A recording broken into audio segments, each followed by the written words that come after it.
बैठ।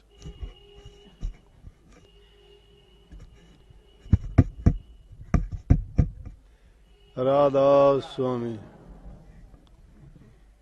राधा स्वामी दयाल की दया, राधा स्वामी सहाय, राधा स्वामी।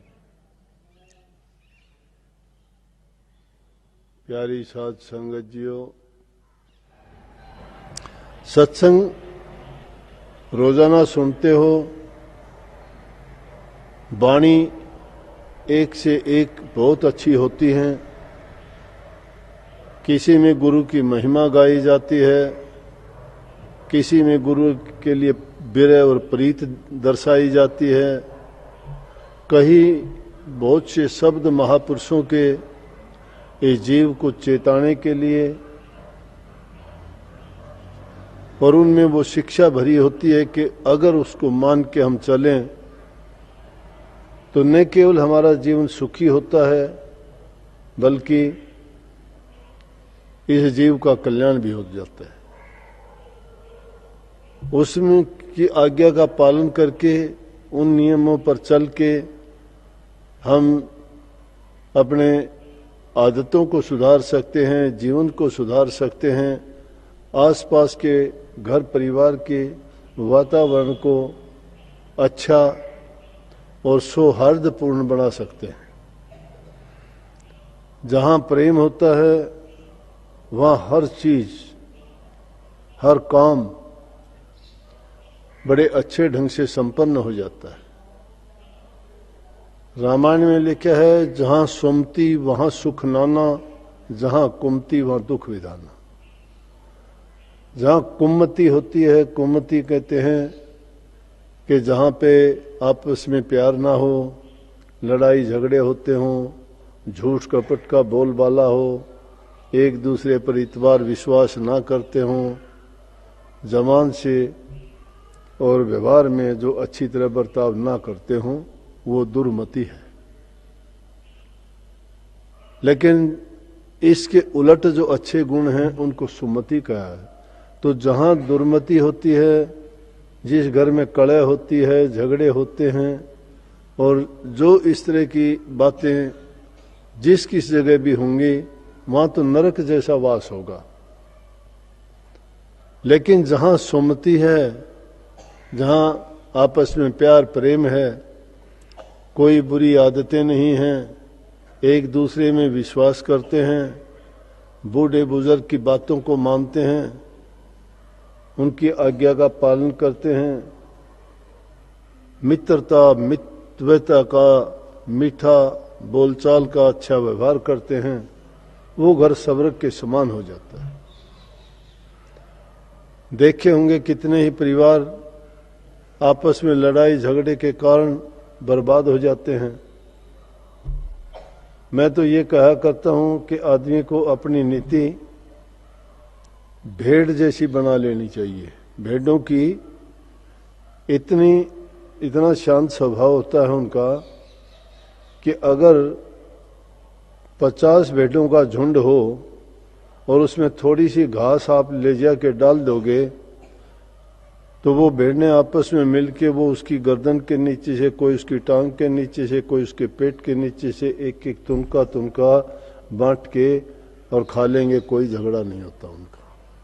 किसी को मिल जाता है वो ले लेता है, जिसको नहीं मिलता वो भी अपने उससे स्वभाव से शांत रहती है, कोई उग्र रूप नहीं होता।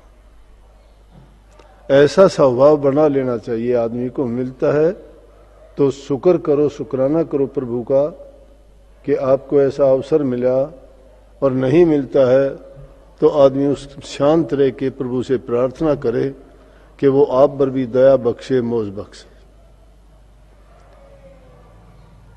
और दूसरी तरफ क्या है कि अगर स्वभाव तुम बुरा बना लेते हो तो उसमें कुत्ता जैसी प्रवृत्ति हो जाती है। कुत्तों में क्या प्रवृत्ति होती है, अगर 5-7 कुत्ते बैठे हों और उनमें तुम एक रोटी का टुकड़ा डाल दोगे तो वो कुत्ते आपस में झगड़ा करना शुरू कर देंगे। वो उसकी कान काट देगा, वो उसकी गर्दन पे बुटका भर लेगा, कोई उसकी पूंछ काट देगा, कोई उसको किसी तरह से आपस में एक दूसरे को घायल कर देंगे लड़ाई झगड़ा करके। और वो रोटी का टुकड़ा है वो मिट्टी में मिला देंगे।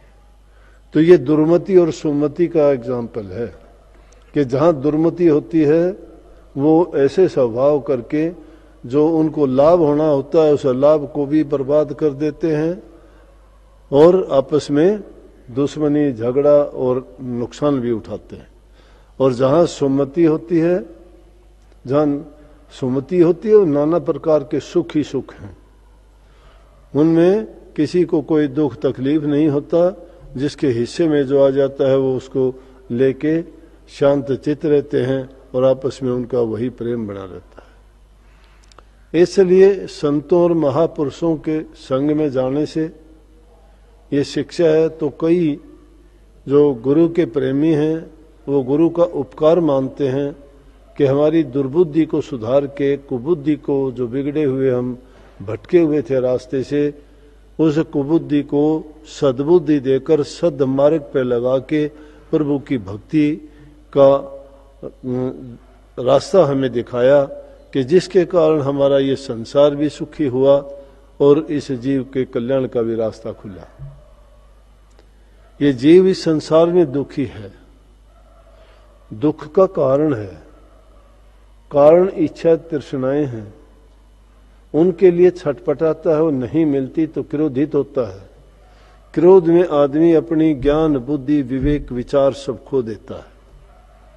इसलिए इंसान को कंट्रोल करना चाहिए, संयम और धैर्य से काम लेना चाहिए। अगर आप थोड़ा संयम और धैर्य रख के विचार करके कोई काम करते हो, उसके लिए महापुरुषों ने कहा कि कोई भी काम करने से पहले सोचो, उसके परिणाम की ओर पहले ही सोचो कि मैं जो करने जा रहा हूं उसका परिणाम क्या होगा। अगर उसके बारे में वो सोच के काम करता है ना तो उसका परिणाम हमेशा अच्छा ही निकलता है।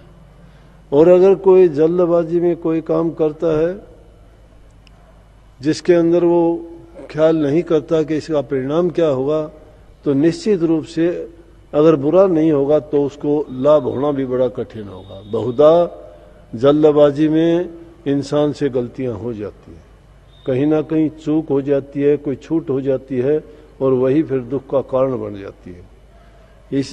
तो हमें करना क्या चाहिए, कोई भी काम करने से पहले, कोई भी लफ्ज बोलने से पहले, कोई भी हमें जो भी अपनी योजना बनाने से पहले हर इंसान सोचता है उसी प्रकार कि भाई मैं कैसे करूँगा और उसको करने के बाद मुझे क्या लाभ होगा। इस प्रकार से जब वो विचार करके कोई काम करता है तो सही होता है। लेकिन ये तो बातें संसारी हैं, इन संसारी बातों को छोड़ के जो प्रभु के नाम के बारे में तो बिना सोचे ही लग जाना चाहिए, क्योंकि वो ऐसी वस्तु है, ऐसी चीज है, उसमें कहीं भी किसी भी प्रकार से आपको नुकसान नहीं हो सकता। उसमें तो चाहे आप किसी भी तरह से उसको याद करोगे, ध्यान करोगे, अभ्यास करोगे या सुमन करोगे, उसमें लाभ ही लाभ मिलना है, नुकसान का कोई सवाल ही नहीं होता है। जिस प्रकार से अगर खांड की रोटी हो तो उसके बारे में सोचने की जरूरत नहीं मैं किधर से खाऊं इसको, जहां से भी खाओगे उसके अंदर चारों तरफ मिठास है। इसलिए तुलसीदास जी ने कहा है कि तुलसी अपने राम को रीज भजो चाहे खीज, भूमि पड़ा सो जाम सिर औंधा सौंधा बीज। कि जिस प्रकार से किसान भूमि में जो बीज डालता है वो किसी तरह भी पड़ जाओ, चाहे उल्टा पड़ता है, सीधा पड़ता है, टेढ़ा पड़ता है, खड़ा रहता है, लेकिन वो जरूर पैदा होता है, उग के पौधा बढ़ता है और जमीन से बाहर आके वो पूरी फसल बनता है, परिणाम देता है, अच्छा परिणाम देता है।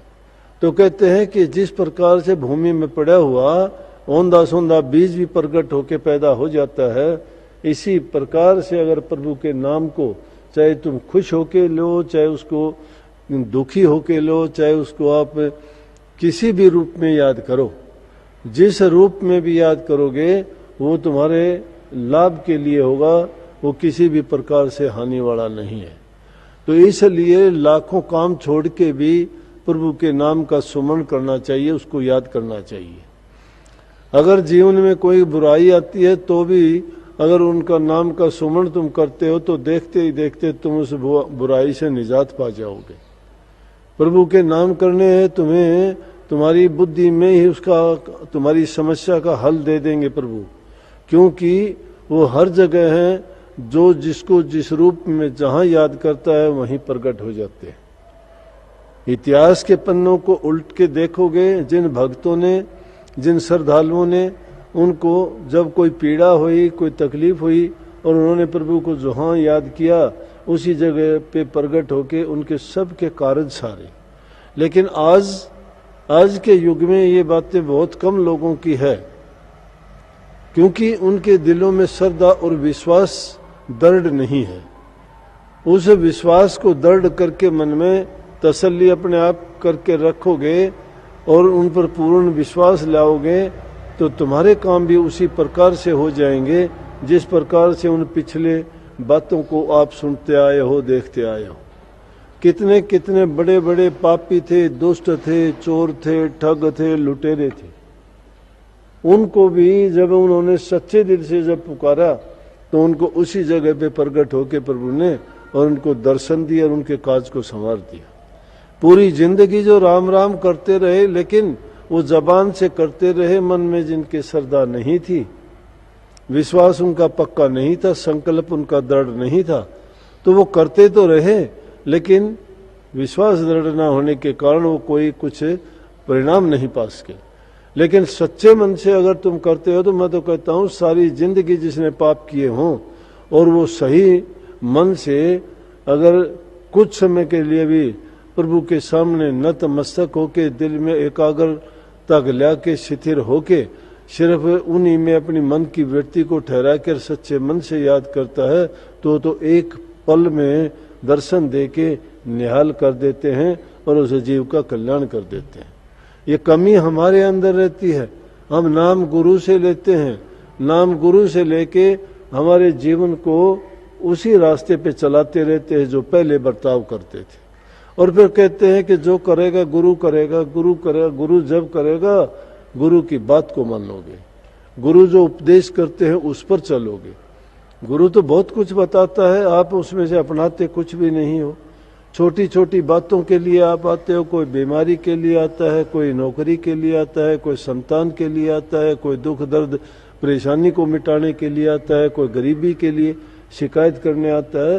अरे सत्संगों में तुम सुनते हो, गुरु कहते हैं कि तुम उसके नौकर क्यों ना लग जाओ जो सारी दुनिया को देता है। वो परमात्मा ही तो है, उसकी चाबी संतों ने सेवकों के हाथ में पकड़ा दी कि ये खजाना है और इस खजाने से जितनी जरूरत हो निकाल लेना।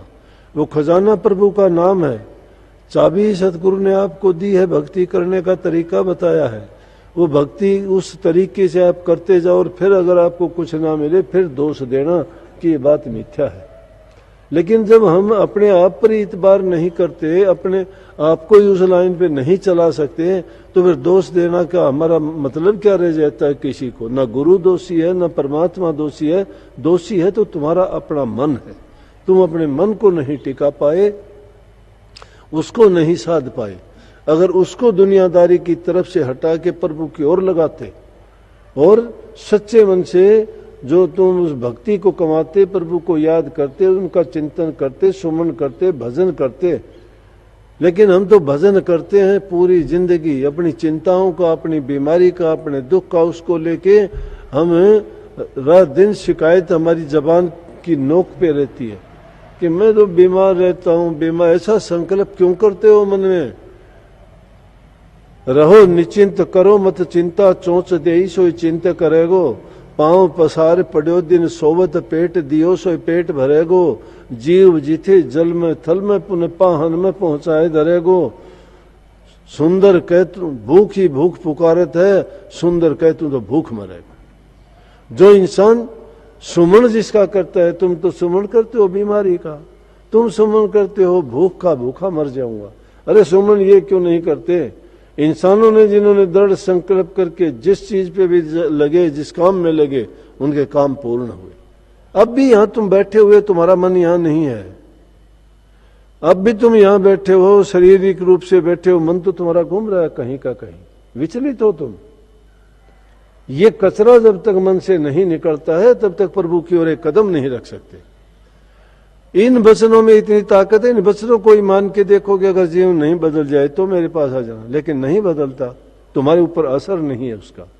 ये वचन आपके हृदय में नहीं समा सकते, क्योंकि कचरा पहले से जो भर रखा है वही भरा हुआ है।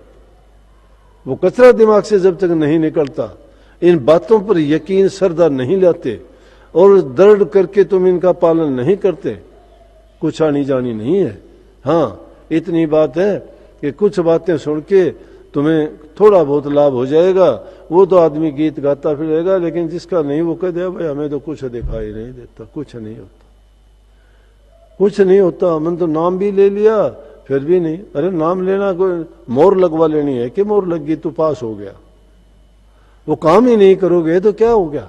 डॉक्टर ने दवाई दे दी, ले जाके तुमने रख दी, उसका सेवन ही नहीं किया। डॉक्टर ने उसके लिए आपके परहेज बताए, आपने परहेज ही नहीं किए, फिर दोष डॉक्टर को दवाई को क्यों देते हो?